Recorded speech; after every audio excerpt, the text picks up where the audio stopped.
Qu'est-ce qui se passe au Soudan? J'espère que vous savez ce que signifie le mot Soudan. Soudan signifie dans la langue africaine ancienne le pays des Noirs. Et le Soudan est l'un des pays qui faisait partie du grand empire négro-pharaonique multimillénaire. C'est l'une des régions les plus glorieuses de l'histoire archéologique africaine, l'histoire architecturale africaine.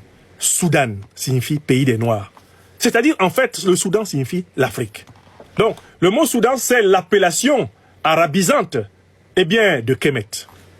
À partir du moment où la colonisation arabe arrive, un conflit permanent va exister entre les populations émigrées venues de l'Arabie et les populations autochtones nubiennes, africaines. Ça, c'est le commencement de très graves problèmes qui persistent jusqu'à aujourd'hui. À partir du 18e, 19e siècle, le pays est colonisé par les Occidentaux. Et à l'occasion du partage de Fashoda, la France et l'Angleterre délimitent le Tchad et le Soudan dans la fameuse région terrible du Darfour, qui est en réalité une continuité anthropologique, culturelle, mais qui est divisée par le fait colonial. En Soudan d'un côté, Tchad de l'autre. Les mêmes peuples. Les colons, quand ils arrivent dans l'espace du Soudan, les Occidentaux sont peu nombreux. Pour dominer au Soudan, ils sont donc obligés de diviser davantage le Soudan. Voilà comment ils vont créer des frictions. Ils vont renforcer les inégalités entre les Arabes et les Nubiens, entre les Nubiens et certains Nilotiques, entre les Nilotiques et un certain nombre de populations autochtones comme les Nuers, etc. Ils vont créer et renforcer les identités. Ils vont tellement jouer sur ce clivage que le Soudan indépendant va être handicapé dès sa naissance. Mais entre-temps, le Soudan est un pays immensément riche. Il y a notamment dans ce pays 2 ressources en quantité considérable. Ce sont le pétrole au sud et l'or au nord. À cause du pétrole au sud, les Occidentaux vont attiser et financer la guerre civile soudanaise.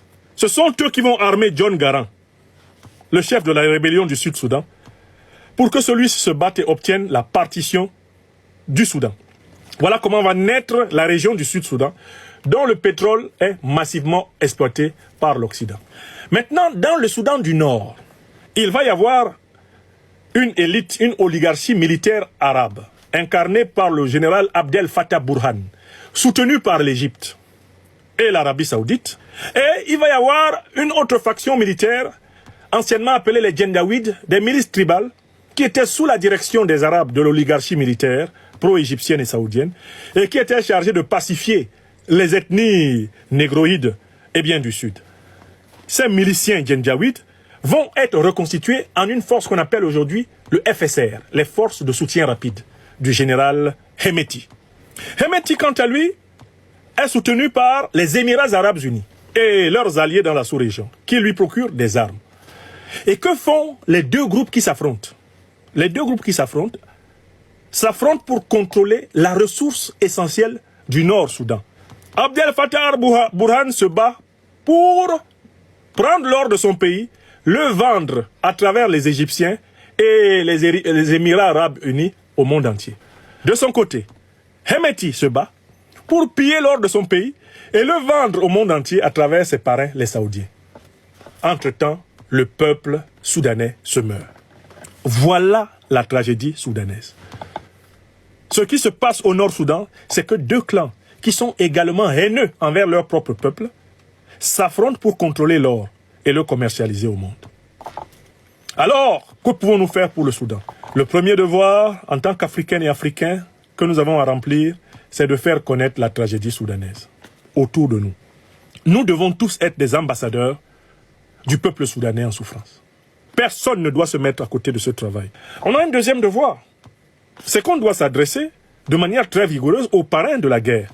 La guerre de l'or au nord du Soudan a pour parrain l'Égypte d'Abdel Fattah al-Sisi et l'Arabie Saoudite des Fahd, côté Al-Burhan, Abdel Fattah al-Burhan, et côté Hemeti, le conflit a pour parrain les Émirats Arabes Unis. On doit clairement demander à l'Égypte, à l'Arabie Saoudite et aux Émirats Arabes Unis d'arrêter de faire couler le sang chez nous. Les pays africains qui ont des relations diplomatiques avec ces pays doivent convoquer les ambassadeurs.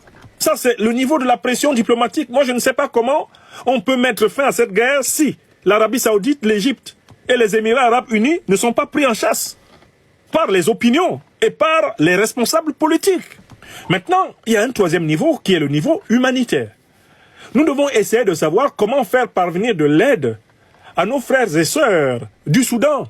Chacun d'entre nous doit être concerné par ces enfants qui meurent de faim. Et il nous faut tous et chacun nous demander comment nous pouvons atteindre ces populations par notre solidarité, puisque notre civilisation est une civilisation de vérité, de justice et de solidarité. Et si chacun d'entre nous s'engageait à essayer de faciliter, d'encourager l'une ou l'autre des trois actions que je viens de souligner, je suis sûr que la situation de notre peuple africain au Soudan s'améliorerait. On ne peut pas laisser tout ça comme ça et continuer à se boucher le nez, se fermer les yeux, se boucher les oreilles, fermer la bouche, comme si rien ne se passait au Soudan.